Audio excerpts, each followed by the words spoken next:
covered the nature of man's will in brief, but it touches also on the question of God's will. And we have a question from Marcos, all the way in Brazil, who asks his question this way: does God have two wills?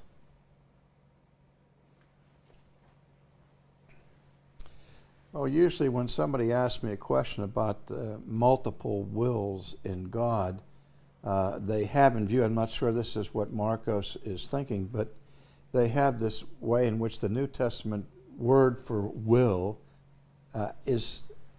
there's two different words, both of which are translated by the English word in the English Bible, by the English word will.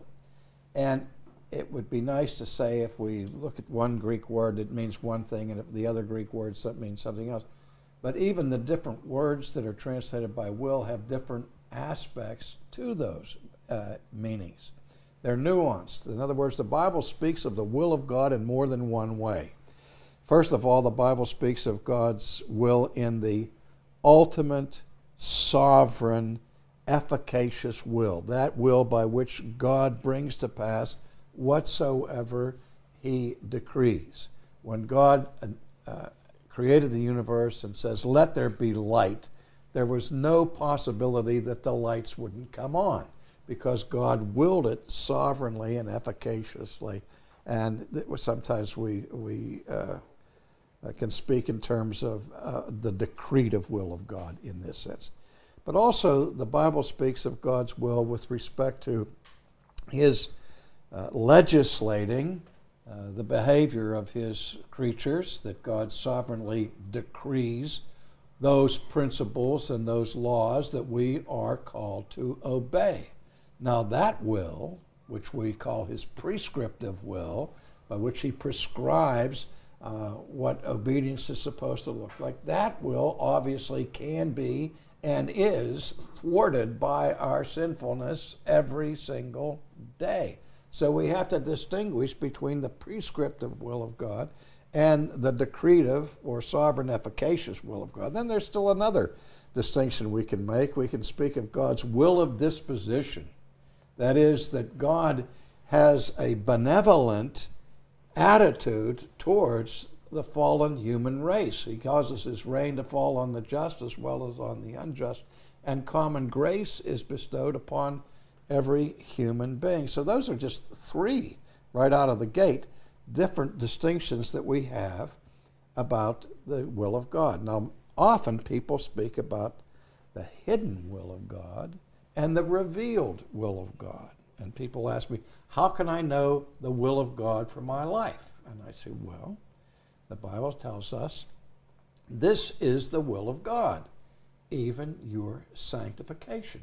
So in the scriptures, God has revealed what his will is for us. But that's not what people are usually asking. They say, well, I know what he requires and what he says we should do in the Bible, but I want to know whether I should marry Elizabeth or Sally or Mary, or whether I should live in the United States or in Guatemala or in India, or should I be a baker, a butcher, an Indian chief? What is it? And I said, well, now you're asking me about what we call God's hidden will. And there's a reason why it's hidden. And I say to people, I said, quit worrying about the hidden will of God. It's none of your business. If it were your business, God would have revealed it to you. But he doesn't. Now, also people distinguish between his sovereign will and what some people call his permissive will. Now that's where we get on very thin ice. Because whatever God permits, he doesn't permit in the sense of sanctioning it positively. But when I say that God ordains all that comes to pass, which would include even wickedness and the evil activities of human beings, and we say, well, he only wills it in the sense that he permits it. But anything that God permits, he chooses to permit. And he could have theoretically chosen not to permit it. If I am going to sin in the next 15 seconds, which is a lead pipe cinch, God could prevent me from sinning all he has to do is annihilate me. He has the power to annihilate me, and he has the right to annihilate me, and he knows perfectly well what it is I'll be doing in the next 15 seconds, which 15 seconds have already passed. But if he allows me to go ahead and sin, it's because for his reasons known to him, he has chosen to allow me to do it.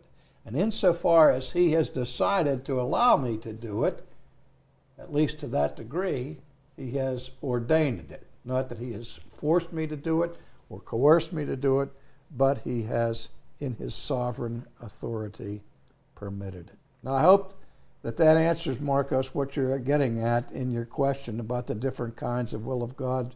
At least there's a starting place for us.